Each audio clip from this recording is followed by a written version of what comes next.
Muy buenas noches, queridos amigos, amigas de C9N, comenzando un programa más de diálogo franco aquí por C9N. Tengo que ser sincero y confesarle que este programa fue grabado. El día de hoy es un programa pregrabado.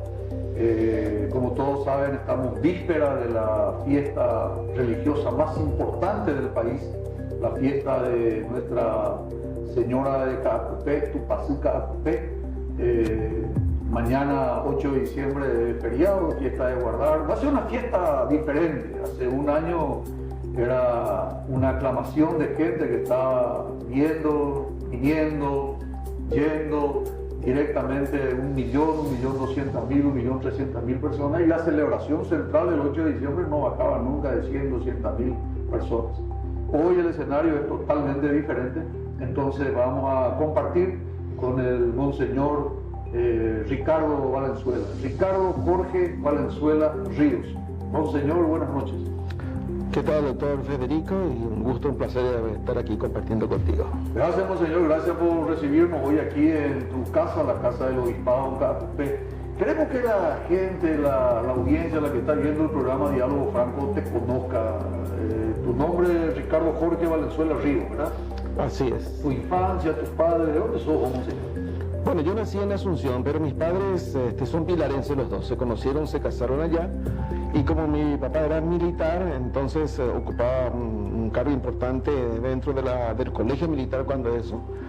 Era jefe de planta y por esa razón, entonces tuvieron que venir a Asunción y ahí en la casa de la unidad militar del Comando Aeronáutica, cuando eso lo que digo es Fuerza Aérea, sí. Y bueno, y ahí vivimos durante casi 13 años y después ya nos mudamos en Villa Victoria, cerca del convento de las Carmelitas, y ahí vivimos el resto. ¿Cuántos años tenemos, señor? Ahora estoy por cumplir 66. 66 años. Monseñor, una pregunta. ¿Vos sos alguna congregación? ¿Sos diocesano? ¿Cuántos años tenés de haberte ordenado como sacerdote y obispo? Bueno, yo soy diocesano. Diocesano. Soy diocesano, me gustó porque el diocesano se ordena y ya sabe que directamente va a una parroquia. Y a mí me gustó siempre ser párroco. Me encanta, es el ejercicio de la paternidad. Atenderle a todos, a conocerle a todos los miembros de su parroquia, de sus parroquianos, porque le tiene como a sus hijos. Y eso me gusta, es el sentido profundo de la paternidad. Y bueno, tengo 66 años y tengo ya casi 38 años de sacerdocio y 26 de obispo. Vos llegaste a ser obispo castrense. Fuiste, entre paréntesis, Monseñor, si mal no recuerdo, el primer obispo de la diócesis de San Lorenzo. Nos había visitado la municipalidad de Fernando de la Mora.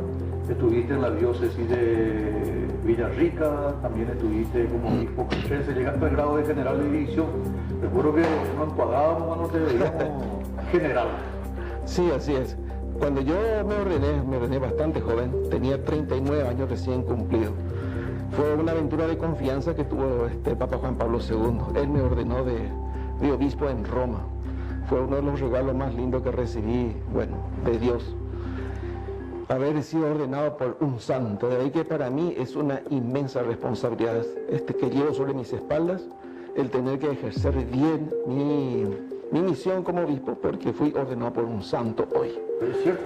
¿Sí? Juan Pablo II. Así mismo. Sí, y bueno, entonces yo estuve ahí primero como obispo auxiliar de la Arquidiócesis de Asunción, 7 años. Después pasé a San Lorenzo, ahí estuve 2 años y medio. Y de ahí me llevaron como obispo castrense. Estuve 7 años. De obispo castrense me llevaron después a Villarrica, también estuve ahí 7 años. Mientras estuve en Villarrica, fui obispo como administrador diocesano de Ciudad del Este. Estuve 6 meses ahí. Y bueno, y después ahora estoy aquí en Caacupé. Entonces yo recorrí varias diócesis. Creo que fuiste en reemplazo del Monseñor Ligueres Plano, ¿verdad? Así es. Monseñor, tenemos que hablar, es un tema a lo mejor tabú, la gente se pregunta ¿por qué otros países que tienen menos adherentes a la religión católica, apostólica, romana, Paraguay no tiene un cardenal? Yo sé que es un tema que a lo mejor hasta te cuesta decir a vos, pero yo creo que la autoridad Primero porque soy militante de la Iglesia Católica, soy de participar todos los domingos regular y sin falta a las misas. Y ahora que hay misas, diríamos virtual, participo todos los días de la celebración de la misa. Nosotros deseamos un cardenal. ¿Cuál es la condición, el requisito? ¿Por qué Paraguay no puede tener un cardenal en comparación con otros países que sí tienen? Bueno, en primer lugar hay que partir de esto. El elegir a un cardenal es una atribución exclusiva del Santo Padre. Es el Papa el que dice, porque son los cardenales los colaboradores más cercanos. Sería, por ejemplo, el Senado del Papa. Entonces, para tener una comprensión de la Iglesia a nivel mundial, elige de los 5 continentes y tiene que sopesar porque la vacancia es de 120. Entonces ahí se va equilibrando y bueno, y va viendo. Papa Francisco, por ejemplo, ahora como es latinoamericano, empieza a observar que es el continente de la esperanza. Es el continente que mayor cantidad de católicos tiene. Sí, claro. Y comienza a mirar y también por eso comienza él a nombrar más cardenales, ya con una mentalidad de evangelización, una mentalidad de verdadero pastoreo, como él tantas veces habló de ojalá todos los sacerdotes tengan olor a ovejas, que está indicando con eso identificarse con la evangelización y con el pueblo. Eso es. Y yo creo que él está mirando, últimamente está eligiendo bastantes candidatos ya para el capelo cardenalicio a latinoamericanos también. Pero por ejemplo, para una persona ignorante como yo, se tiene en cuenta la población del país, se tiene en cuenta la preparación de los obispos, se tiene en cuenta solamente la voluntad del Papa, hay un equipo que le está aconsejando. Paraguay no tiene, y creo que es una deuda pendiente que tiene el Vaticano como Estado con el Paraguay, porque hay incluso acuerdos de Estado a Estado entre Paraguay y el Vaticano, un concordato de mucho tiempo. Y yo te digo, ¿verdad? Hablando entre los amigos, en la iglesia, la gente comenta que vos, Monseñor Valenzuela, te tengo que ser bien sincero, hablan también del Monseñor Adalberto Martínez, y son los nombres que de repente se manejan que podrían llegar a ser cardenales. Yo no quiero que vos respondas a eso porque no quiero incomodarte, y lo que menos deseo, Monseñor, es incomodarte, pero de que hay gente preparada, de que hay gente que tiene condiciones, y sobre todo Paraguay tiene una población ha purgado de alguna manera ese pecado que tiene con el obispo Palacio y otros problemas que tuvimos. Ojalá Dios quiera que lo nuevo, lo inmediato sea la obtención de un cardenal para el Paraguay, y seguramente ya tenemos un santo, tenemos una beata, hay otro que ya tiene el carácter de siervo de Dios. Creo que estamos bien, pero lo que nos falta es el cardenal. Entonces. Bueno, sí. Para comenzar, hay algunas sedes que son consideradas cardenalicias. Uno así de cada país, por ejemplo, Caracas de Venezuela, Bogotá de Colombia, Santiago de Chile, Lima, Perú, Buenos Aires. Por eso. Son sedes. El obispo que va allí sabe que va a ser cardenal. Y hay otras como 4 más o menos que no son sedes cardenalicias, son Ecuador, Bolivia, Paraguay y Uruguay. Bolivia llegó a tener 2 cardenales. Sí, y bueno, pero son por situaciones especiales. Y ahí, por ejemplo, Monseñor, discúlpame, te digo con todo respeto, la posición de Venezuela con respecto al tema de la iglesia, al tema del Papa, casi es de un enfrentamiento visceral. Y sin embargo, lo mismo hay cardenales. La población católica en los Estados Unidos tampoco es una gran población si consideramos la población no católica, y también tienen varios cardenales, ¿verdad? Ojalá, sin ánimo, repito, de polemizar ni de presionarte, Monseñor, es absolutamente, yo me hago responsable, Paraguay necesita un cardenal. Bueno, está muy linda esa expresión, ese deseo tuyo de pueblo, y quién es el país que no quiere tener un cardenal, ciertamente. Pero dejamos siempre eso a criterio, así como estabas anunciando. Hay una serie de factores que el Papa observa para poder elegir un candidato. Así, por ejemplo, mirando los países chicos de América Central, Nicaragua, El Salvador, bueno, el Papa le concede porque hay, por ejemplo, peligro para toda esa zona, entonces un cardenal o 2 cardenales para atender ese sector, esa zona.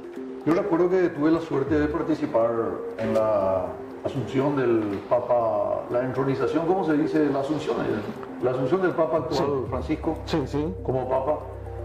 Fui invitado y bueno, recuerdo que en el momento que le saludamos yo le había dicho, era que como presidente le hacía un pedido muy especial a su santidad, en el sentido de que Paraguay pueda tener un cardenal, ¿verdad? Ojalá que haya una nota, que haya algo más, un pedido, porque creo que es el que mejor conoce la idiosincrasia de América Latina. Y si este Sí. Papa Francisco no nos otorga, va a ser difícil que otro nos otorgue. Ojalá que eso sea realidad y que de aquí a poco tengamos. Monseñor, siempre diste tu homilía, todo el país te escucha los domingos en la celebración de la misa, los dos canales más importantes de aire del país transmiten, siempre con una afluencia masiva de gente, la fiesta de Cacupé, las plazas llenas, las calles, en fin, una aglomeración total. Este año va a ser diferente. ¿Puedes compartir con nosotros, Monseñor, cómo va a ser esta experiencia, cómo va a ser la fiesta de mañana, pero luego de este corte? Vendemos y regresamos inmediatamente con más diálogo franco, hoy con la presencia de Monseñor Ricardo Valenzuela. Ricardo Valenzuela, como siempre, como todos los martes, estamos vestidos, por supuesto, por Luomo, como corresponde. Quiero agradecer a los amigos que están trabajando con nosotros hoy, a Cristian, está también Julio César, nos acompaña Rafael, así que muchas gracias a todo el equipo de apoyo y gracias, Monseñor, por realmente nos están tratando de una manera muy, pero muy como un buen anfitrión, como corresponde, con muchos insumos. No se imaginan ustedes la chipa acá en Cacupé, lo delicioso que es. Así que muchas gracias a toda la gente linda de la Casa del Obispado de Cacupé. Monseñor, te decía el corte, siempre con mucha gente, siempre con una afluencia masiva. Hoy, mañana, seguramente la cantidad de gente, el auditorio va a estar vacío. ¿Cómo te sentís vos, Ricardo Jorge Valenzuela? ¿Cómo te sentís vos cuando rezás una misa solo y cuando rezás con un auditorio colmado, lleno, saturado? ¿Hay algún cambio en tu sentimiento? Sin lugar a dudas. Como te decía hace rato, yo me hice sacerdote porque quería estar con la gente en medio del pueblo. Y cuando nosotros hablamos, siempre queremos dirigirnos a ellos. Queremos que nos escuchen, queremos orientar, queremos compartir con ellos. Y por supuesto, en esta ocasión, el hecho de celebrar la misa a solas, digamos, a puertas cerradas, realmente una sensación parece de orfandad, de soledad, parece que no hay mucho sentido. ¿Qué sentido tiene? En fin, una especie de así se entrecruzan sensaciones y emociones encontradas, sí, porque no sabes cómo hacer. Cuando vos estás hablando a la televisión, bueno, nosotros estamos tan acostumbrados a la gente, le miramos a la gente, vemos sus rostros, compartimos con ellos, y acá tenés que hablarle a un aparato, ¿no?, que es la cámara, y bueno, y no sabes qué hacer, qué gesto hacer, qué actitud, y bueno, eso nos transforma a nosotros. Y bueno, por eso te decía, es muy diferente cuando uno está celebrando realmente en el patio ahí afuera, ante una multitud que en fin, te aplaude o te escucha o reza contigo, es diferente, ¿no? Y bueno, y eso nos da a nosotros mucha fuerza, el estar con la gente. No, es interactivo, te responde, hay mucha participación en una feligresía, en una celebración religiosa, y acá, sin embargo, como decir, es una máquina.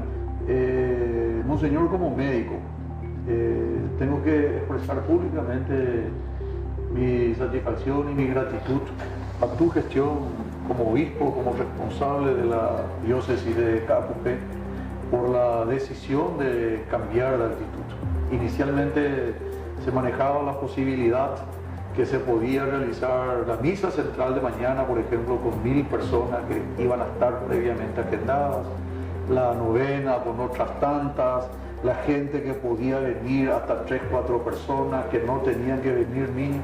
Hubo un cambio y tengo que reconocer públicamente, creo que la decisión correcta fue la que tomaste, Monseñor, también a la gente del Ministerio de Salud, en la persona del ministro Mazzoleni. Contame un poco, la gente quiere saber cómo trabajaron, cómo fue ese cambio de actitud y por qué se cambió la posición original, Monseñor.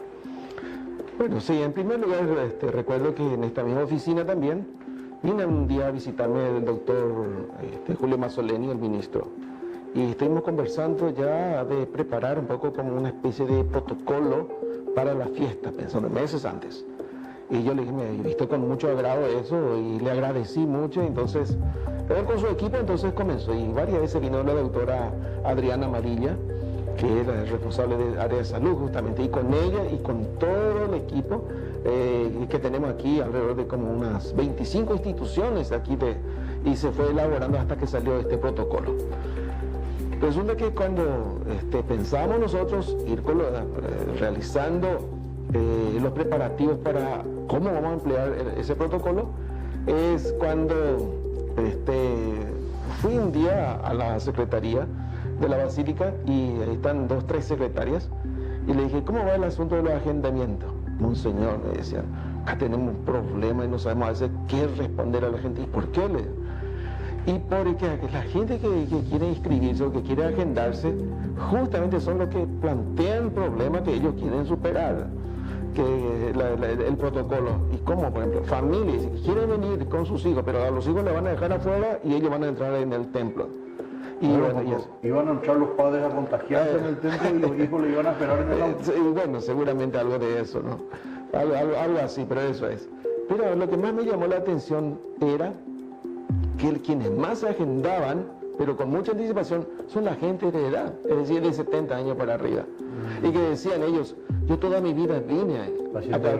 Sí, y siempre vine yo acá, y a mí nadie me va a atajar, pero va a estar la policía. No, le voy a...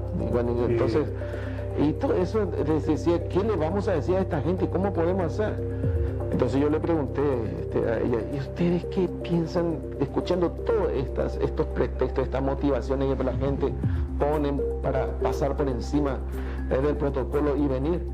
Y Monseñor, nosotros lo mejor de todo va a hacer para solucionar todos estos problemas es realizar a puertas cerradas. Y bueno, entonces comencé a reunirme yo con mi gente, les planteé esta situación y ellos vieron que sí. Cuando consulté después con el jefe de policía, ahí me confirmaron ellos. Monseñor, y ya yo como a la gente. Y bueno, y así fue entonces que todos ellos me aconsejaron, vamos a hacer puertas ahí, vamos a solucionar. Bueno, así salió entonces esto. Después yo quería también compartir con mis hermanos obispos y les planteé cuál era la situación que queríamos hacer a puerta cerrada. Y gracias a Dios, toditos, sin excepción alguna, me respaldaron en esta decisión y entonces ahí es donde, con la ayuda de ellos, elaboramos esa carta que leí al terminar la asamblea en aquel tiempo. Y así salió esto. Una buena decisión, Monseñor, porque la verdad que iba a ser muy peligroso y además te iba a generar a vos como persona, como Monseñor, mucha enemistad de quién está dentro de los 1000, quién no vino, por qué no vino, amigo o pariente, cerrista, olimpista. Ahí salen tapaboca, de olimpista, lento, Monseñor, y la verdad. ¿Qué incluso, Monseñor? Esa en el lado, con un tapaboca, se te nota, Monseñor, el olimpismo. Bueno, pero iba a generar conflicto. Fue una decisión sana que felicitar y en ese caso compartir.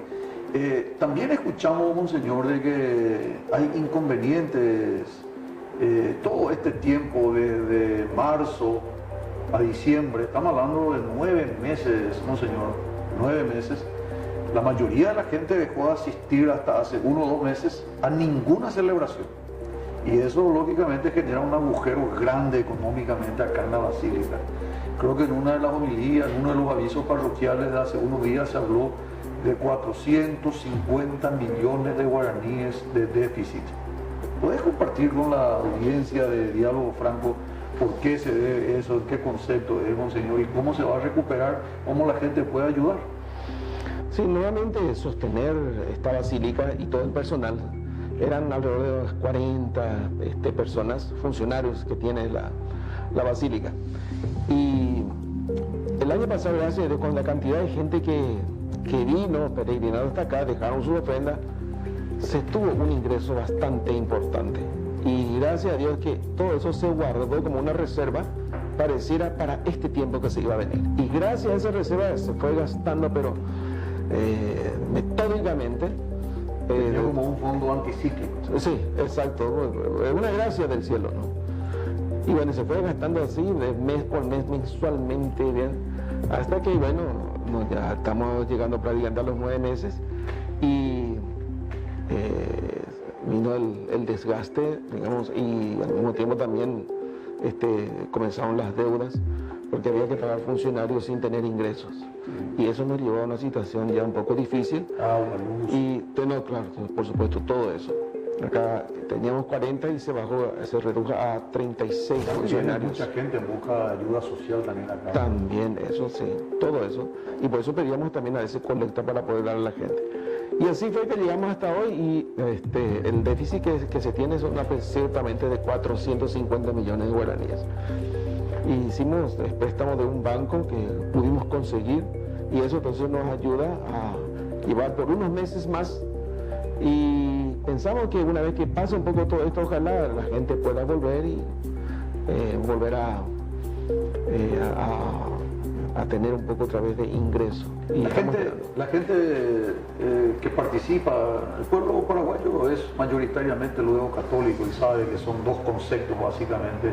Primero la limosna, el cepillo, sí, la ofrenda que uno da, y en segundo lugar por los anuncios, por ejemplo, bautismo, por los muertos, por la celebración del matrimonio. ¿Cuál es el mayor ingreso que tiene la Basílica de Caacupé? ¿Es por ofrenda o es por lo que uno da en concepto de avisos? Sí, el más... No es el nombre correcto, aviso, ¿cómo?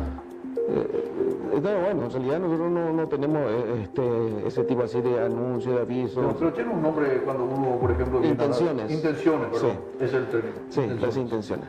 Sí, las intenciones son menos porque a veces es voluntario, no le ponemos precio a eso. No, la ofrenda es, digamos, lo más común. ¿Por qué? Porque la gente que viene siempre da esas ofrendas. Y a veces tenemos la alegría de recibir también donaciones.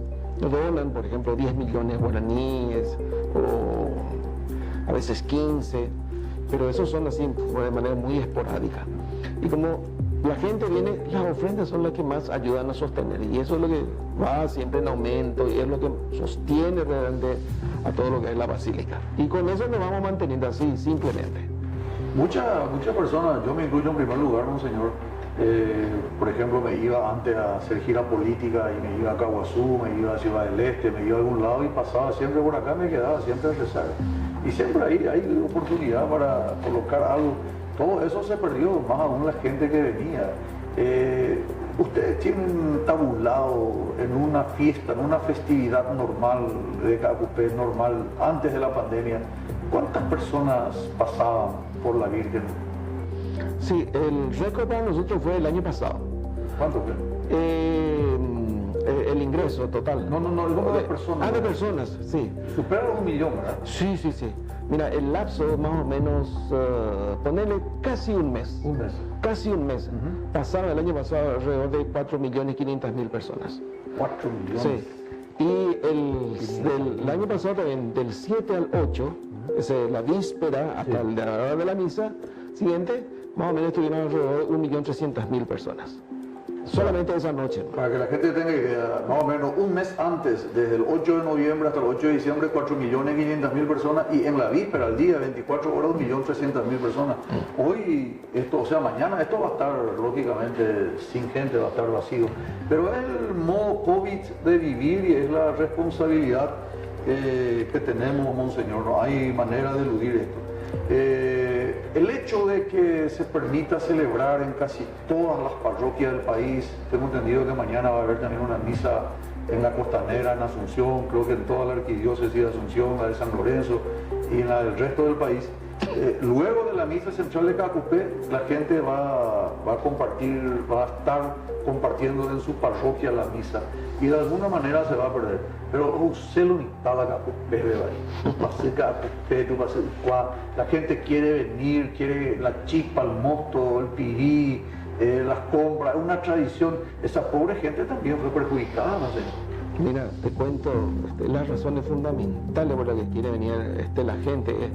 Una es la fe. Nuestro pueblo es profundamente digamos así, convencido en su fervor, en su devoción a la Virgen. Eso es indiscutible, porque lleva dentro suyo. Y aunque vayan del extranjero, no hay caso. Siempre lleva su estampita, su imagencita de la Virgen de Caacupé. Quieren venir porque quieren agradecer favores recibidos. Vienen a renovar sus votos para ser mejores cada vez. Y esas son las cosas del... Y los agradecimientos por milagros, por ejemplo, ni qué decir.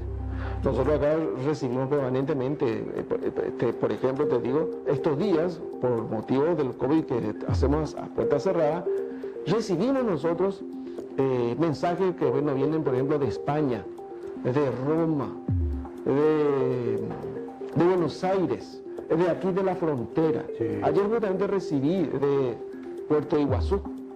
Y bueno, entonces nos habla a las claras y después las fotos que nos mandan de todo el país, todo lo que está significando el celebrar en familia. Por ejemplo, te mandan videos, dicen, mira, acá nosotros estamos celebrando en familia, mis hijos te están cantando alabanza a la Virgen.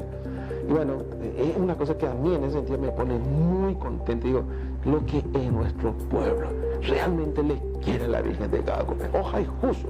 Ojalá con la Virgen. Sí, Señor.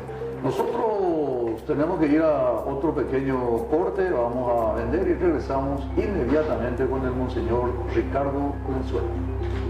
Queridos amigos, amigas de C9N, comenzando un programa más de diálogo franco aquí por C9N. Tengo que ser sincero y confesarle que este programa fue grabado, el día de hoy es un programa pregrabado. Como todos saben, estamos víspera de la fiesta religiosa más importante del país, la fiesta de Nuestra Señora de Caacupé, Tupacú Caacupé. Mañana 8 de diciembre es feriado, fiesta de guardar. Va a ser una fiesta diferente. Hace un año era una aclamación de gente que estaba viendo, viniendo, yendo.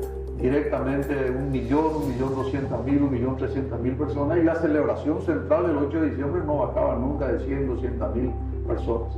Hoy el escenario es totalmente diferente, entonces vamos a compartir con el Monseñor Ricardo Valenzuela, Ricardo Jorge Valenzuela Ríos. Monseñor, buenas noches. ¿Qué tal, doctor Federico? Y un gusto, un placer estar aquí compartiendo contigo. Gracias, Monseñor, gracias por recibirnos hoy aquí en tu casa, la casa del Obispado Caacupé. Queremos que la gente, la audiencia, la que está viendo el programa Diálogo Franco, te conozca. Tu nombre es Ricardo Jorge Valenzuela Ríos, ¿verdad? Así es. Tu infancia, tus padres, ¿de dónde sos, Monseñor? Bueno, yo nací en Asunción, pero mis padres son pilarenses los dos. Se conocieron, se casaron allá. Y como mi papá era militar, entonces ocupaba un cargo importante dentro del colegio militar cuando eso. Era jefe de planta y por esa razón entonces tuvieron que venir a Asunción y ahí en la casa de la unidad militar del Comando Aeronáutica, cuando eso lo que digo es Fuerza Aérea, sí. Y bueno, y ahí vivimos durante casi 13 años y después ya nos mudamos en Villa Victoria, cerca del convento de las Carmelitas, y ahí vivimos el resto. ¿Cuántos años tenemos, señor? Ahora estoy por cumplir 66. 66 años. Sí. Monseñor, una pregunta. ¿Vos sos alguna congregación? ¿Sos diocesano? ¿Cuántos años tenés de haberte ordenado como sacerdote y obispo? Bueno, yo soy diocesano. Diocesano. Soy diocesano, me gustó porque el diocesano se ordena y ya sabe que directamente va a una parroquia. Y a mí me gustó siempre ser párroco. Me encanta, es el ejercicio de la paternidad. Atenderle a todos, a conocerle a todos los miembros de su parroquia, de sus parroquianos, porque le tiene como a sus hijos. Y eso me gusta, el sentido profundo de la paternidad. Y bueno, tengo 66 años y tengo ya casi 38 años de sacerdocio y 26 de obispo. Vos llegaste a ser obispo castrense. Fuiste, entre paréntesis, Monseñor, si mal no recuerdo, el primer obispo de la diócesis de San Lorenzo. Nos había visitado la municipalidad de Fernando de la Mora. Estuviste en la diócesis de Villarrica, también estuviste como obispo castrense. Llegaste al grado de general de división. Recuerdo que nos encuadrábamos cuando te veíamos general. Sí, así es. cuando yo me ordené bastante joven, tenía 39 años recién cumplido. Fue una aventura de confianza que tuvo el Papa Juan Pablo II. Él me ordenó de obispo en Roma. Fue uno de los regalos más lindos que recibí, bueno, de Dios. Haber sido ordenado por un santo, de ahí que para mí es una inmensa responsabilidad que llevo sobre mis espaldas, el tener que ejercer bien mi misión como obispo, porque fui ordenado por un santo hoy. Es cierto. ¿Sí? Juan Pablo II. Así mismo. Sí, y bueno, entonces yo estuve ahí primero como obispo auxiliar de la Arquidiócesis de Asunción, 7 años. Después pasé a San Lorenzo, ahí estuve.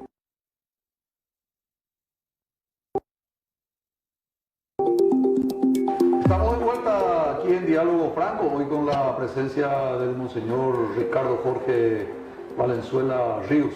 Monseñor, hay varios temas que nos afectan a nosotros, sin lugar a duda. Uno de ellos, y el motivo de mi lazo blanco, es por el secuestro de Edelio Morínigo, de Urbieta y de Óscar Amancio Denis Sánchez. Óscar Denis, lógicamente, es el último en haber sido secuestrado.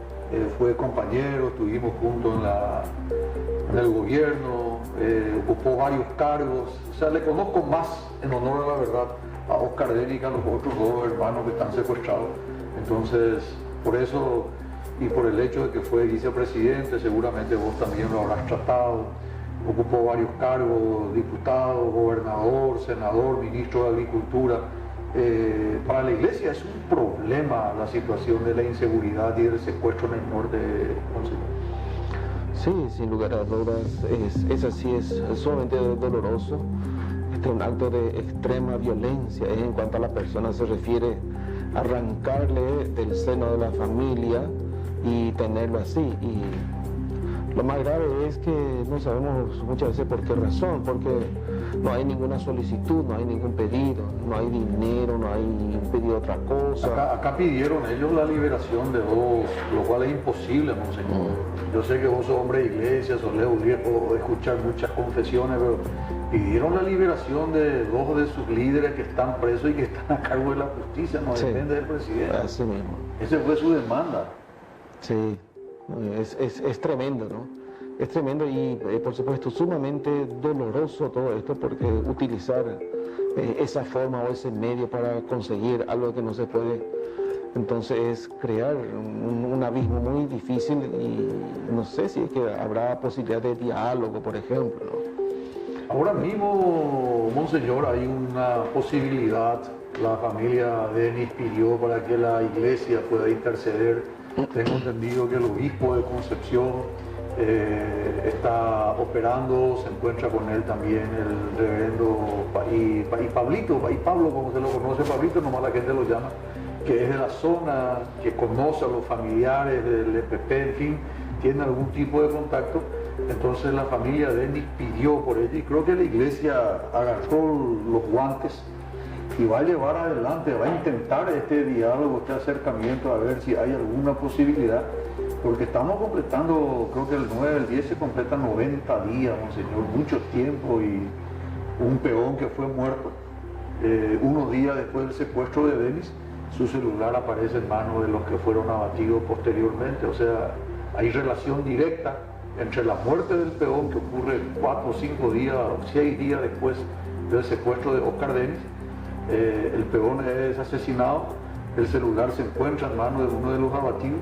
Entonces todo eso es muy complicado, muy sospechoso, Monseñor. ¿Qué papel cree que puede jugar la Iglesia como intermediadora? ¿Hay experiencia o es buena intención? ¿Qué crees, Monseñor? Bueno, la Iglesia se caracteriza por algo muy especial, que se llama es pontífice. Pontífice viene puente.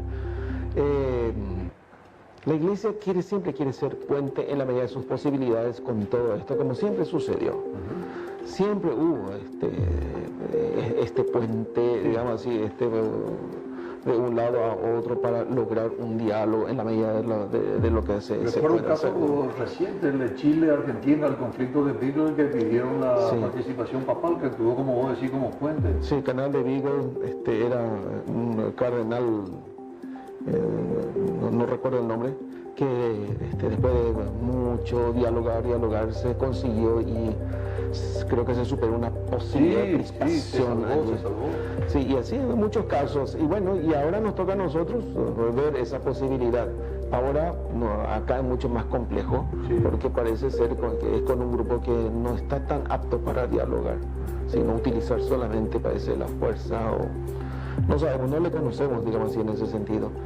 Y bueno, entonces probablemente la familia pide la posibilidad de una no intervención, pero de encontrar un camino. Sí, pero vos decís la intermediación, un puente, una bisagra. Exacto.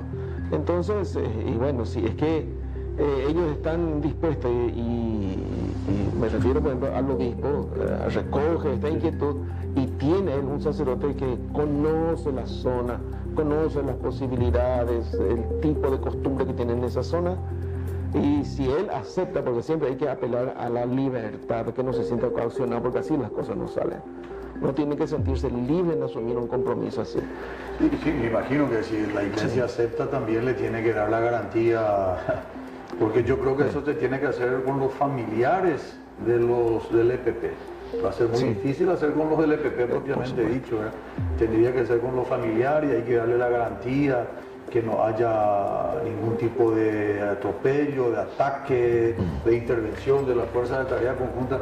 Tiene que ser indudablemente para que haya credibilidad sobre reglas claras, y la iglesia en ese sentido es la que puede garantizar de que puedan sentarse, por un lado, la familia de Denis, el gobierno, ¿por qué no? Y por otro lado, los familiares del EPP, para encontrar un punto de acuerdo. Acá lo que se quiere es la vuelta a la libertad de los 3 secuestrados.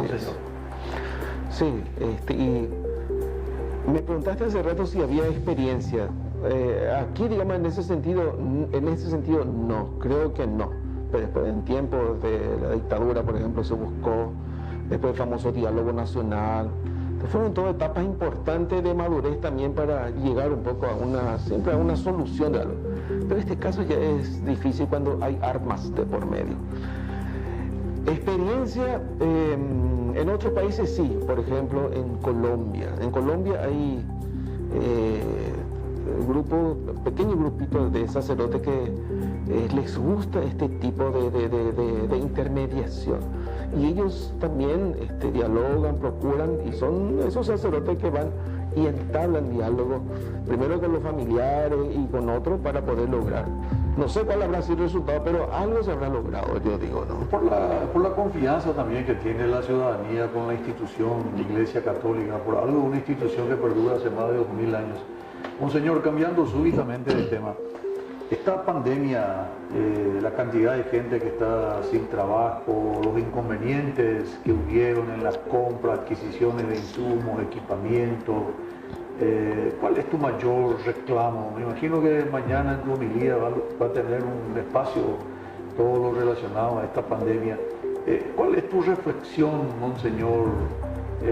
Prácticamente faltando 20 días para que termine el año 2020, que ojalá se vaya lo más rápido posible. ¿Cuál es tu reflexión? ¿Qué es lo que tenemos que mejorar para el 2021? Bien, si proviene de la naturaleza, podemos decir, como también si proviene, digamos, de Dios. Esta pandemia trajo algo, azotó todos los gobiernos del mundo, todos los países, nadie se salvó. Y es como que bajó el telón que muchas veces se quiso sostener allí para que no se vea la realidad. Bueno, a nosotros también nos tocó eso. Pero al caer el telón se vio nuestra fragilidad, nuestras debilidades. Y efectivamente golpeó muy fuerte, especialmente en lo que es salud, por lo que en realidad no solamente por la parte de insumos que se refiere, sino lo que había detrás. ¿Y qué había detrás? La corrupción. Ese es el mal mayor que en este momento azota ciertamente a todo el mundo, porque Imagínate, creo que fue en Bolivia donde el propio ministro de Salud era el que encabezaba, digamos así, la parte de corrupción también, que fue destituido a causa de esto, ¿no? Valerse de la pandemia para sacar provecho propio personal egoísta, eso es terrible. Y quien está al frente con ese espíritu no merece estar allí. No merece porque le da la espalda al pueblo, sobre todo al pueblo sufriente. Entonces, viendo nosotros nuestra situación, realmente es lo que me hace a mí pensar que el peor flagelo que tenemos, y de hace mucho tiempo, ya décadas, es precisamente la corrupción. Mientras nosotros nos superemos, cada vez vamos a ir más bajo. Imagínate, en materia de salud vemos que estamos yendo para abajo, ni que decir en materia de educación, después una serie de otras cosas también. Y la corrupción es la que está penetrando, y si se incrusta así muy al fondo va a ser difícil salir. Necesitamos urgente esos hombres, no sé si ese hombre es nuevo, porque también puede haber hombres que se cambiaron y dicen, ahora veo mejor las cosas, me arrepiento de lo que hice y ahora quiero luchar a favor de nuestro país, estoy arrepentido de lo que hice y voy a dar mi vida por que las cosas cambien, vale la pena. Entonces, descubrimos nosotros verdaderamente que la corrupción es lo que nos está llevando por mal camino, porque entró en todos los estamentos, incluso también, ¿por qué no decirlo, dentro de la iglesia? Sí, está inficionado todos los niveles. Monseñor, ustedes como iglesia, en este caso de la diócesis de Cacupe, supongo tienen muchas escuelas subvencionadas. Los padres y los propios alumnos reclaman, exigen ya una actividad escolar educativa presencial para el año que viene. ¿Hay conversaciones a ese respecto? Bueno, yo creo que a nivel general se está estudiando ese asunto, porque hay que esperar realmente esta segunda oleada que viene, porque en este momento en Europa está muy fuerte atacando, sobre todo antes de que llegues, por ejemplo, recibí una llamada de Toulouse, Francia, donde tengo una amiga allí que siempre me cuenta y me está diciendo, parece que es más brava esta que la primera, decía. Y ahí, todo el hemisferio norte. Así es. Y bueno, entonces dice que está generando salida de la gente, están entrando, rompiendo vidrios, vidrieras, quemando. ¿Por qué? Porque se resisten a volver a una cuarentena otra vez, porque ya les trajo mucho perjuicio ese. Bueno, y mirando, por ejemplo, eso, nosotros tenemos que adelantarnos, bueno, y ver. Y viendo esa perspectiva de que los chicos vuelvan, me parece bien también que se converse con los padres y se vea, porque hay que hacer frente. Es difícil. No estamos nosotros habituados a que sea vía virtual nomás las clases. No hay motivación. Los jóvenes dejan, con jóvenes así suelo hablar, o forzarse, pero más que forzarse no es tanto la tecnología como tal, como sostener. No hay dinero para el saldo. Hay un solo celular y el papá tiene que llevar ese porque tiene que trabajar. Y bueno, esas son las situaciones. Luego a mí también viene... No hipocresía realmente. Sí. Le afecta. Claro. Y en materia y en materia de estudio, por ejemplo, continuar con eso, no estamos preparados, porque los profesores tampoco creo que están preparados para eso. No saben utilizar, no saben motivar. Porque del otro lado, desde el profesor, está el adolescente o el joven que se aburre, bosteza, no quiere saber, hace nada más que así de cumplir las cosas y después enseguida ya tira y usa su celular para otra cosa, ¿no? Entonces es difícil. Monseñor, el 8 de diciembre tuvo homilía, el 8 de diciembre del 2017. Hiciste la homilía, terminó la celebración, terminaste de rezar la misa, después pediste permiso a la gente y te fuiste de nuevo. Recuerdo perfectamente. Hipotás, hermanos, cuera veces de duda, hipotás y veces popete, solamente hipotás, peñamin, uporala, esta PM, coacela ese corazón, tebela ese corazón. Mi sentimiento, mi deseo es expresar esto. Y leíste una carta. ¿Te acordás? Sí, claro que sí. Podemos ir a un corte, vendemos, y a la vuelta hablamos de la carta del Monseñor Ricardo Jorge Valenzuela, el 8 de diciembre del 2017, en la celebración de la misa central de Cacupe. A la vuelta con el Monseñor Ricardo Valenzuela. no actuamos con espíritu de honestidad y de unidad por el bien común, perderemos definitivamente con la futura renegociación del anexo C la oportunidad de sacar a nuestro pueblo al menos de la extrema pobreza.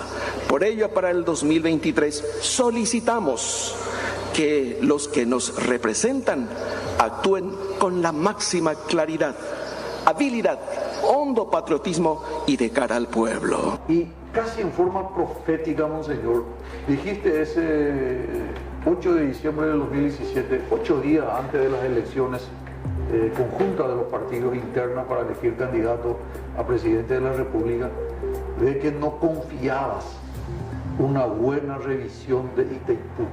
¿Por qué dijiste eso? Vos no sabías lo que iba a ocurrir con la famosa carta de entrega de la soberanía. Eso ocurrió 2 años después. Sí, bueno, es un tema para pensar y reflexionar a fondo, ¿no? Bueno, como hijo de militar también, que soy, y aprendí muchas cosas de papá, él tenía muy presente las estrategias. Las estrategias son fundamentales para salir al frente o al paso o sortear situaciones difíciles como crisis y otras cosas. A mí me llamó la atención que cuando el presidente Bolsonaro ganó y asumió, lo primero que hizo fue pensar en Itaipú y eligió a las personas claves, formadas por años en tal o cuales oficios. Cierto, cierto. Y eso me hizo hacer pensar nomás, y bueno, pero ¿y nosotros cómo estamos? Falta poco para que en el 2023 se tenga que revisar el anexo C. Entonces dije, no podemos, él ya se está preparando y Brasil se está preparando. Nosotros no podemos quedarnos así. Entonces yo pensé mucho y reflexioné y entonces consulté con algunos que me inspiraron un poquito también y sobre eso entonces empecé a hacer. Tenemos nosotros que prepararnos también para hacer frente a esta situación. De lo contrario, vamos a ir con muchas desventajas. ¿Y cuál es la ventaja mayor que tenemos? La improvisación. Y nosotros los paraguayos somos muy improvisados. ¿Cuál es el prototipo del brasilero con el paraguayo? Por ejemplo, ¿en base a qué criterio vos crees que Brasil tiene todo preparado y que Paraguay está más improvisado? Bueno, no es fácil de responder eso. Pero yo viví 2 años en el Brasil también, cuando era chico. Y yo veía ya en aquel tiempo, por ejemplo, cómo se me quedó grabado,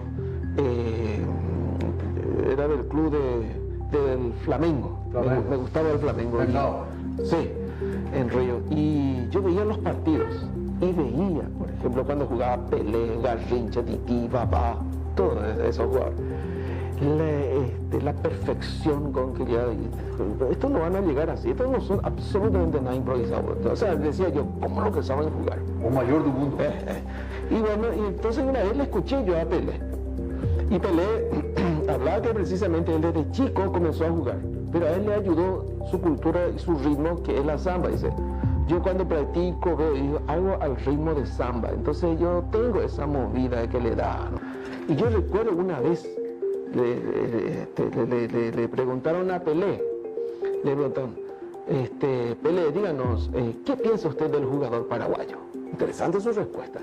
Pensó un momento y dijo, mira, voy a decirte, el jugador paraguayo tiene pasta para ser campeón del mundo, pero tiene un grave problema, tiene un tremendo complejo de inferioridad. Sí, mandamos siempre a los amigos, no al que está más capacitado. Ese es. Sí, ese es el. Si nosotros elegimos, por ejemplo. A mí me sorprendió, Monseñor, porque yo soy un estudioso de Itaipú y lo dijiste eso en el 2017 y parecen palabras proféticas cómo se están cumpliendo.